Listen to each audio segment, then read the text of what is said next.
Right now, I want to welcome to the show Kurt Mueller with Students for Concealed Carry. Kurt, how you doing, sir?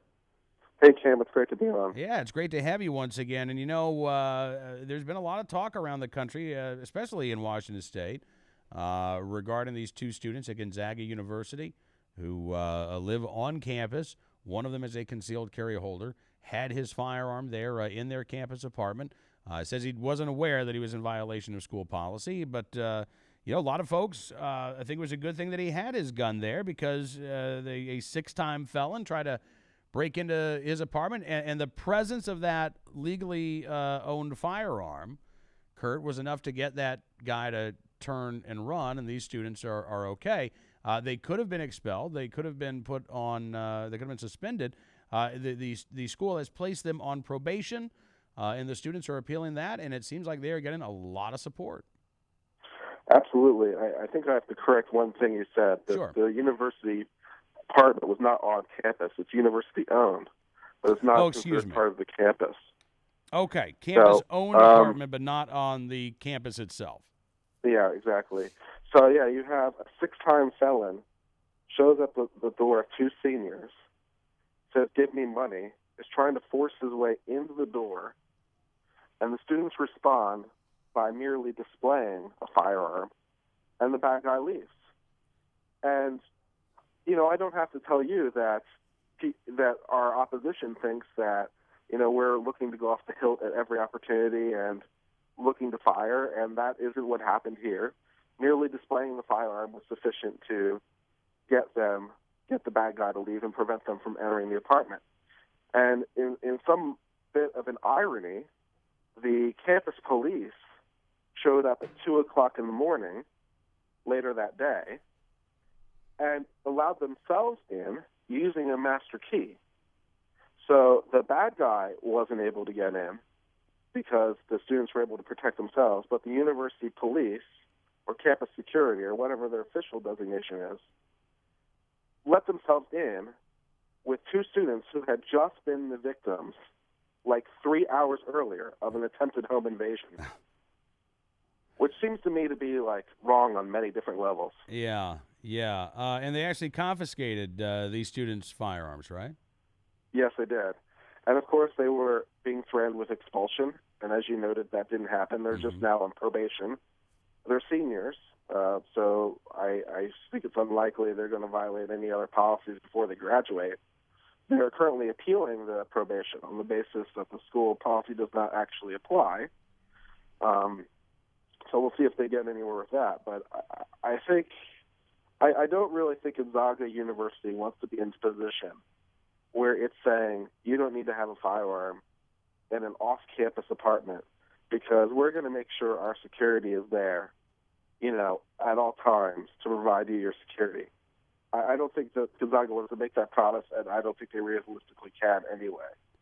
And I think Heller and McDonald made it clear that you have a right to have a gun in your home.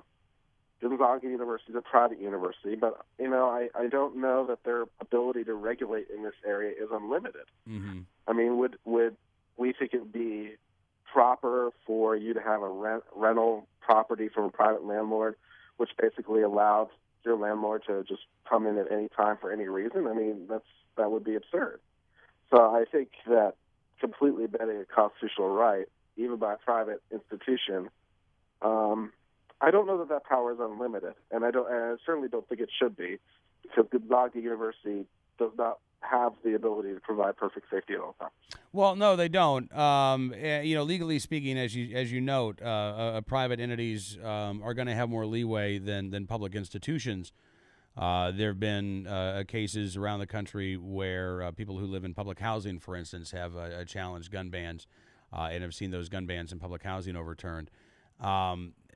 What's interesting about this as well, Kurt, is that the president of the university has made noise, and not necessarily it's a good thing we didn't kick these students out kind of noise, but he said, we need to use this as an opportunity to talk about the policies that we have here on campus. And I hope, I confess I'm not incredibly optimistic, but I hope that means that a real conversation can take place, because as you say, You know, if the campus in this university is going to have the policy that if you live in a campus-owned housing or university-owned housing, that you don't have a Second Amendment right of self-defense, even if otherwise you're a legal gun owner or a concealed carry holder, the university cannot guarantee your safety in that apartment or in that housing.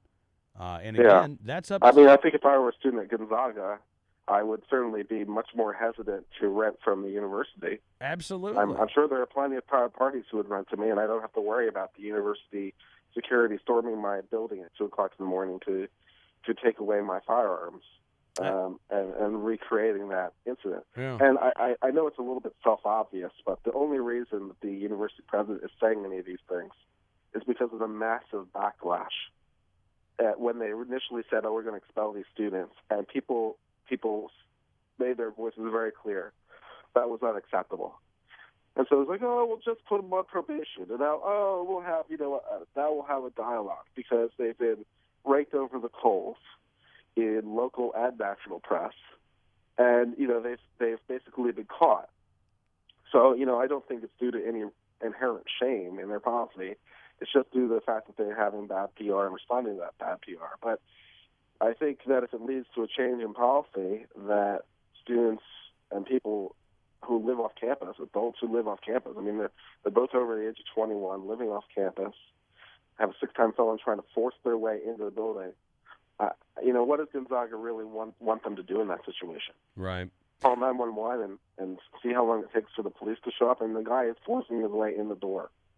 So I think that, that this is just another incident where a lawful gun owner has shown himself to be responsible. It's another situation where merely displaying a firearm was enough. Another situation where a lawful gun owner didn't go and just start shooting like crazy at the least provocation. It's another situation where the narrative from gun control advocates that, we're all waiting for any opportunity has just been shown again and again and again not to be true. And I think that I don't know how many times it's going to take to embarrass them until they finally give up. But, we'll keep trying. What kind of impact, Kurt, before we let you go, last question, what kind of impact do you think a story like this in Washington State can have on the concealed carry on campus movement around the country? Well, I think any time that you have students using firearms responsibly in any context, it shows that students are responsible gun owners, just like all other gun owners. And we certainly try to bring those stories to light when students are involved in self-defense situations. I think, the state legislatures over the last couple of years have enacted small changes, like where before it was illegal to have it anywhere on campus, but now, like, for example, North Carolina or South Carolina, you can at least have it in your car, which is better than nothing. So there's been a lot of small changes, and I think that this incident and other incidents like it will continue to show that bad guys do not suddenly become not bad just by becoming on college campus, and good guys do not stop being good guys just because they're on college campus. College campuses are not magic in terms of like transforming people's fundamental character. And I think it's when that becomes more plain that firearms rights on and near campus will be afforded greater protection. All right. Listen, Kurt, I'm glad you could join us on the program today, and look forward to doing this again soon, sir.